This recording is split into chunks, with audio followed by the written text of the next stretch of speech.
Okay, so Dr. Amber Itle grew up on a family's 4th generation producer-handled dairy farm in Pennsylvania. She earned her vet degree from the University of Pennsylvania in 2003 and a master's degree in animal welfare from University of British Columbia, just north of us, 2014. Dr. Itle worked as a large animal veterinarian for nearly 10 years in Whatcom County before working as the field veterinarian and foreign animal disease diagnostician.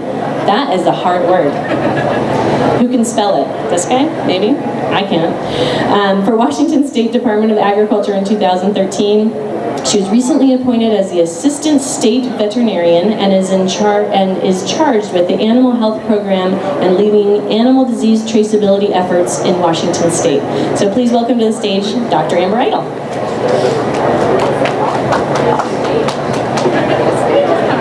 Stage is big. No, you're done. And then actually, let me just make sure it's on. Don't fall off the stage. Where is it? All right, thanks. This stage thing's really awkward. Got it. For 6 people, we should just be sitting at a table and having a conversation. So maybe we can do that. We can go through this pretty quickly. So I wanted to point out Dawn Bremer. She's in the back here. She is very much in charge of what we do in our animal disease traceability program at Washington State Department of Ag.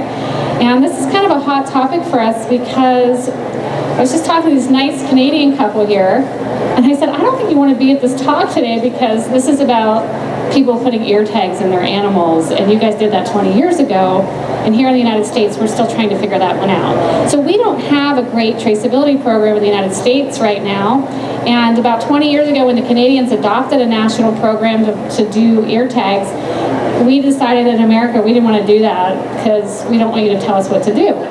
So USDA came to the States and said, all right, you don't want to be told what to do? Well, guess what, states? It's up to you to figure it out. So you figure out a traceability program. So here we are, Washington State, Dawn and I, and David Hekimovich at our booth over there. Go over and say hi to him.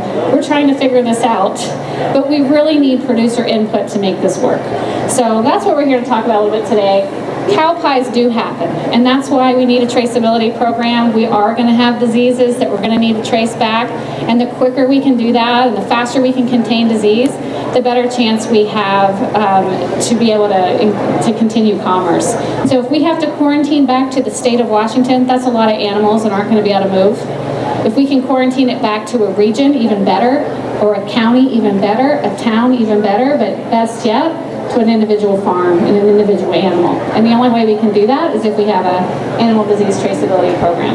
The other problem we have is that we as producers have to take on this liability.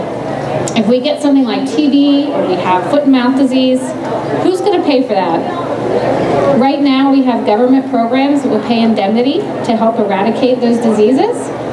But the feds have basically said to us, hey, guess what? We're going to start tying indemnity to animal disease traceability. So if you choose not to have a traceability program, we're not going to pay anymore. So you're on your own. So that puts a lot of us at risk to go out of business if we do get a disease. So that's one of the reasons that we think it's really important. And as somebody who grew up on a farm, I really value the culture, the identity, and what it is to be privileged enough to be able to raise animals. And I know how hard it is to make a living at this already. But if we get a disease, it's going to take us out. We just can't afford that. So I'm really putting this message out because I really believe that traceability is the best thing for us as producers. So does anybody know the answer to this question? United States. Of course, United States. I mean, it's kind of embarrassing, you guys. So Mexico has started to have a mandatory ID program as of January last year. The Canadians have been doing it forever. In fact, this year, the Canadians started to mandate that even deer and goats are tagged. So it used to be just sheep and cattle, I believe. And now, as of this year, pretty much everything that's captive or domestic animals have to have a tag. So we're just way behind the times. The thing that worries me most from an animal disease traceability perspective is the trends towards density and concentration of farms. So you'll see on the map on the right there, that's the density of U.S. dairy herds in the United States. All right, so, and then on the left here, it's similar, but it's put forward in a different way, is we have beef cow density and inventory. So the darker green, the more cattle are in those states. So in Washington State, we have 225,000 head of beef cattle. But what concerns me the most from an animal disease traceability perspective and a disease outbreak perspective is, look how close these farms are together. So if we get a disease, it's going to spread really, really fast, especially something like foot and mouth or something that's very contagious. All right, so it scares me a lot because when a disease comes, animals live close together. And the other thing I was going to say is not only do they live close together, I pulled this slide out, but farms are bigger now. We all know the trends towards farm size are larger farms, but that puts everybody at risk. So the more animals you have, the more liability you have for these diseases. All right, so what disease cost the U.S. beef industry $4 billion in lost export revenues in 2003? You'll see the graph here at the bottom shows our export revenues in 2002 and 2003 were 2.5 billion pounds of beef. And then you can see over time how that's taken us a long time to recover. So even in 2009, we still haven't recovered. From what disease? Yeah, I'm seeing some charades out there. I think they're correct. Mad cow.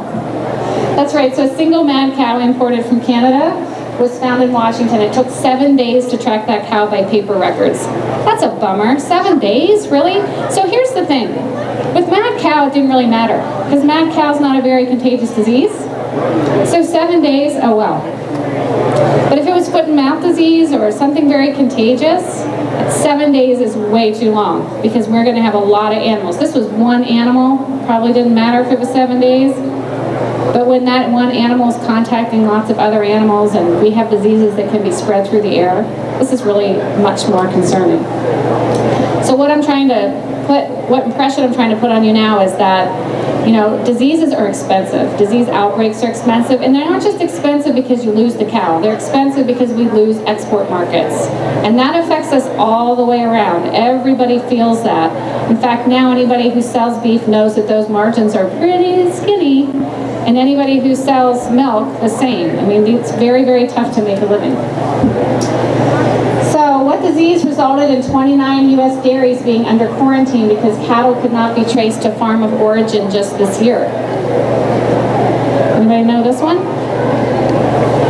So bovine tuberculosis, it's still alive and well in the United States.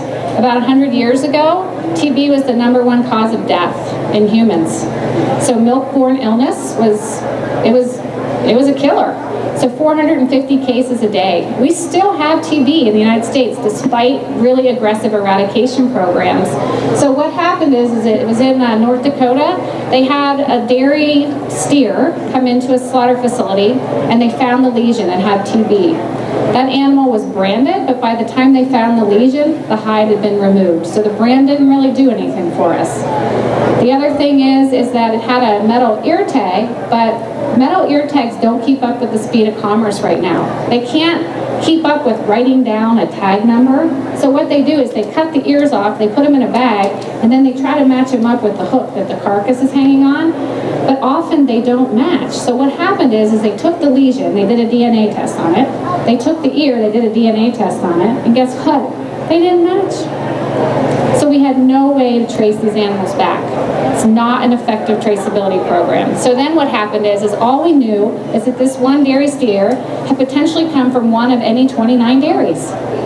So all 29 dairies had to go under quarantine. And when you go under quarantine, that means you don't get to move animals anymore on or off your farm until you're tested and cleared. So it takes about a month to make that happen. That's a huge inconvenience. And it's expensive. So if you're having to feed animals that are cull animals that aren't producing very much milk anymore, or if you're a beef producer and you're having to feed feeder calves for an extra month, that's expensive. It's just not something that we can afford to do. So there's my TV. So what we need is an electronic system where if we could read those tags and we could match that electronic tag and read it when it comes to the slaughter facility, we can trace it back to farm. And not only does that help with animal health, but we're worried about public health here and food safety. It's really important that we're able to do this. So why can't we get rid of this disease? Why can't we get rid of TB? Why couldn't we get rid of something like foot and mouth disease if it comes here? What happened with West Nile disease? Is everybody aware that West Nile disease wasn't in the United States until 1999? and now it's endemic in the entire United States. Why is that? Does anybody know?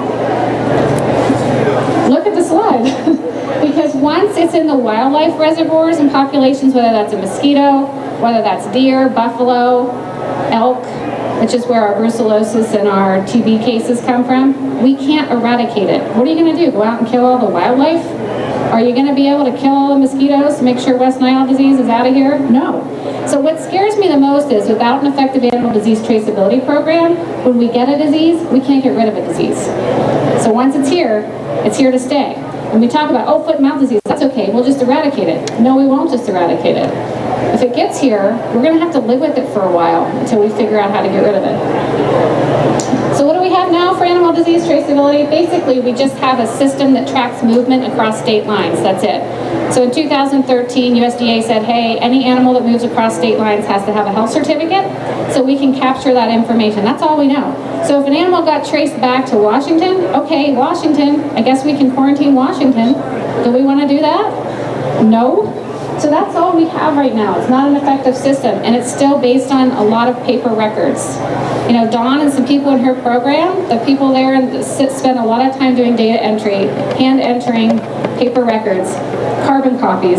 We still use those. They're not out of style yet in our office, but they need to be. So in 2016, based on our permit records and our health certificate records, we know that 160,000 head of Washington cattle were exported across the United States. And you can see in this slide that it might be hard to read, but each one of those numbers in each state reflects how many animals went to each of those states. And 822,000 head of cattle were imported into Washington, and I think it was from about 32 states and 4 provinces. So we do bring a lot of slaughter cattle into the United States from Canada and from other places in the country. But we move a lot of cattle in and out of Washington. It's kind of surprising, but we do. So what we need is we need an identification and an animal disease traceability program that will catch up with the modern age. We've been using brands since the 1500s for ownership purposes, and that's still important to some people for management, but the reality is for an animal disease traceability perspective, it's fallen way behind the times. In the 1500s or 1950s, a lot of people use cow cards. Oh, this is Bessie, and her mom was Flower, and her dad was Bruno. And that's how we kept track of them. They had names. Again, it's not going to keep up in this day and age. In the 1960s, when they had the brucellosis eradication program, they used ear notches like they do in pigs. Okay, well, that fell out of style because there's only so much ear and so many numbers to go around. And then in the 1970s, we adopted the metal tag that a lot of us are familiar with seeing for brucellosis vaccination. So they're orange or silver tags. And actually, about this same time is when RFID was invented in the 1970s. It was widely starting to be used more in the fish and the aquaculture and zoos and aquariums in the 1980s. But in cattle, we're like, no way, that's technology. We're not going to adopt that. So now I'm hoping by 2020 that we start getting a little bit more comfortable with using an RFID tag. So it's a radio frequency identification tag. This is really, really old technology, right? You can't track it from satellites. It doesn't shoot laser beams. It doesn't cause cancer, but we have a lot of people who are concerned about this. This is the same technology you use in your credit card, they use at airports, they use when you go through the border. I mean, RFID is old technology, but we're really slow to adopt it. So what do we really need? We need a bookend system. We need to know where that animal is from the time it's born, and then kind of track it through points in time. So we need to know when it moves, when is it commingled, when is it sold, and then when is it dead? Because we want to be able to retire that tag. That animal is no longer a risk, and we want to make sure that that tag is retired. Right now, all we have is that middle piece, and the only part of the movement piece we have is if they move out of state. We have no idea if they move within the state. We don't really know where they are. I mean, we do to a degree, but not on an individual animal basis, all right? Maybe just on a description. So the first piece is birth.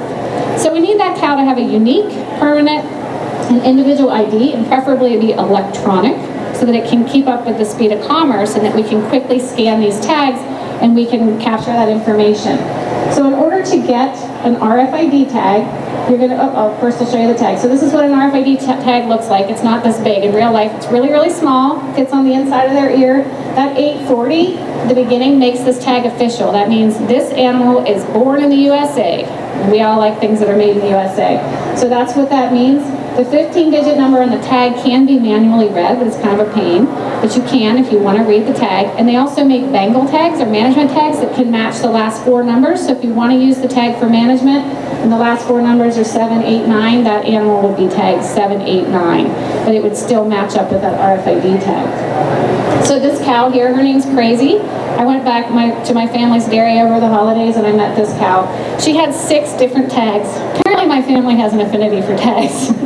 But she had management tag, she had an RFID tag, she had a brucellosis tag, but the reality is that one tag can do it all. So we just need one tag that can be scanned. You can use it for brucellosis, you can use it for management. There's a lot of dairies that use RFID to do heat detection, to do lameness detection, to do activity monitors, to do milk weights, and so they can be used for everything we use on farms. And here's that. So there's a lot of great programs out there for people that want to manage their cows with RFID to do these things. They can even do rumen monitoring. So if the ruminations are decreased, they would know, hey, maybe this animal's getting sick. They know to pull that animal out and look at it. Or hey, this animal's temperature has changed over time. Oh, she's going to calve tomorrow. So we are able to use RFID technology for management purposes as well, not just for ID. So what we need for an 840 tag is we need you to get a PIN number. So you just call into Dawn and you say, hey Dawn, I want to be able to get 840 tags. I need a PIN number. And she'll say, okay, well, what's your name? What's your address? She'll go through a short process with you. She'll assign you a PIN number. And then you can order your 840 tag from anybody. You can get them from us too, but you can pretty much order them from any vendor. And then the last part we need is we need a database. So we have a database called Animal Tracks. And it basically houses all of the information we need electronically. But right now we're still doing a lot of hand entry into that database. So what we would like is for these RFID tags to be scanned. We can email them, we can upload them right into our system. So a lot of people worry because they're like, I don't want to give you my information. I don't want to tell you how many cows I have. I don't want to tell you where I live because you're the government and you're probably going to do something inappropriate with that information. But the reality is that all ADT information is secure and is protected by a state law. It's called Agriculture and Livestock that provides information protection for all ADT information and so on and so forth. So it is secure. We don't want to know what you do with your cows on your farm. We don't want to know how many you have. We don't want to know when you move them from pasture to pasture. What we want to know is when they become high risk, and that's when they get commingled. So here you can just see, here's Animal Tracks. That's our database and all of our brand information, our health certificates, and most recently we've been working on a pilot project where we can import information from sale barns into Animal Tracks so that we know where animals move.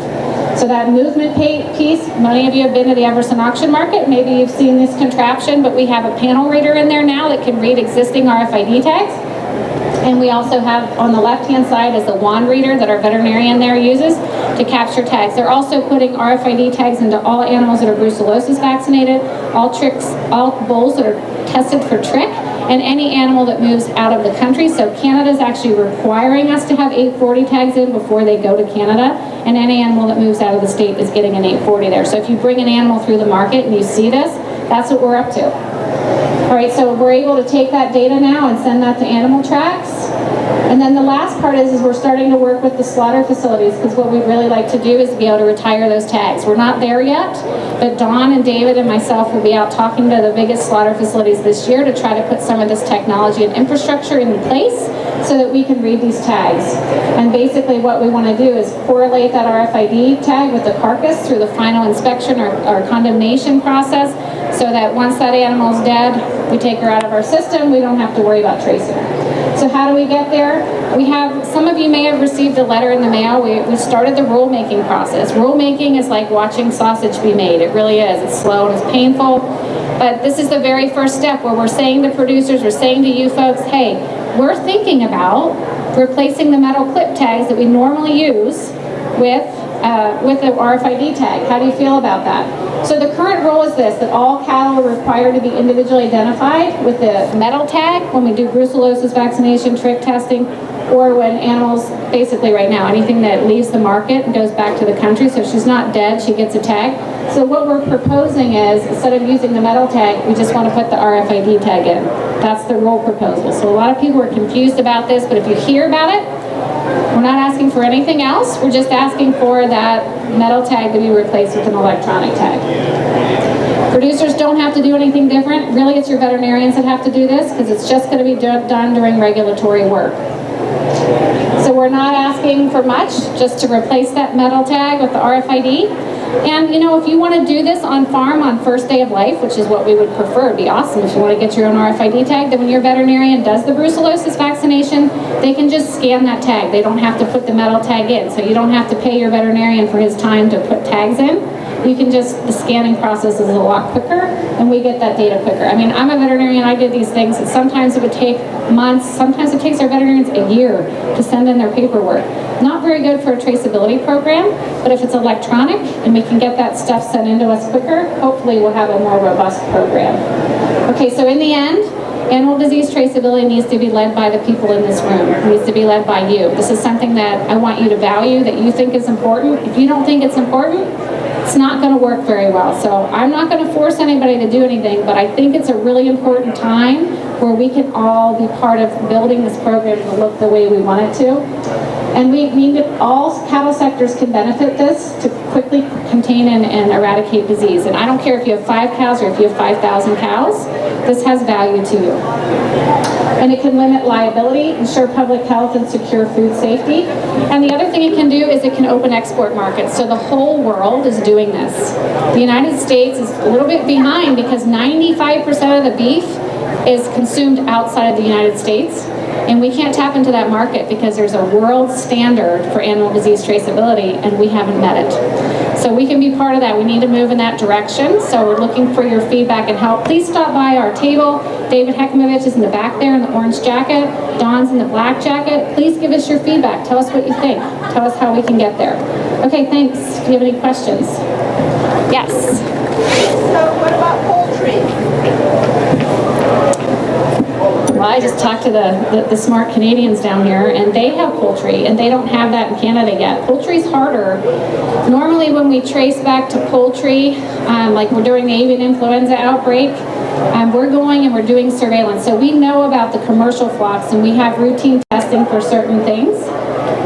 But when it's a backyard flock, we're going and we're knocking on doors and saying, can we do routine surveillance here? So when we have a disease outbreak, we draw a ring around where that disease is. So if it's in a commercial farm or a backyard flock, we draw a ring, and then we go out to every farm around that ring and do active surveillance. So for poultry, that's what we have. Most poultry, if you think about the life of that business model, the bird is born and raised, well, at least it's raised in the same place typically, not necessarily in backyard, and then it's dead and people consume it. In backyard, we have a lot more interesting things going on. We have Craigslist, we have Facebook, we have trading, we have people bringing birds in from this, there, and everywhere. And it's getting tricky because we hear a lot from backyard flocks about diseases. Like, oh, I have a respiratory thing, I have Merrick's disease. And then once it's on your farm, just like we talked about, it's hard to get rid of. Once you have a disease on your farm, very, very difficult to get rid of it. So you're right, we don't have individual tags for poultry. I don't know that we will, but you never know. Technology's changing. Okay, so if you have any other questions, just stop by our booth. We're just in the aisle, second aisle right there, and come see us.